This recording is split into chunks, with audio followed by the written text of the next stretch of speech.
Semua orang tahu mereka perlu menyimpan wang untuk kegunaan pada masa hadapan.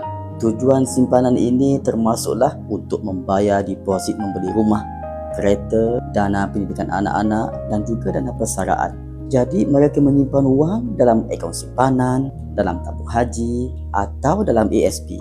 Malangnya, ramai antara mereka kemudiannya membelanjakan wang tersebut. Jadi, semua wang itu hangus. Jika tuan-puan adalah salah seorang daripada mereka, iaitu orang yang asyik menebuk wang simpanan mereka, saya mempunyai penyelesaian kepada masalah tuan-puan. Selain daripada menyimpan wang dalam akaun simpanan, tabung haji atau ASP, kita gunakan wang itu untuk membeli emas fizikal. Jadi, selain daripada menyimpan wang dalam bentuk tunai, kita menyimpan emas. Berita yang lebih baiknya ialah ramai antara mereka berkata mereka telah berjaya menambah jumlah simpanan emas tersebut. Jadi, bukan sahaja emas itu kekal, malah mereka berjaya menambahkan pelaburannya sekali.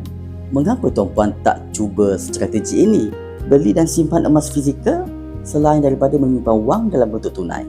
Ini akan menyelamatkan duit kita daripada bocor dan daripada inflasi. Tak tahu macam mana nak mula? Saya boleh bantu.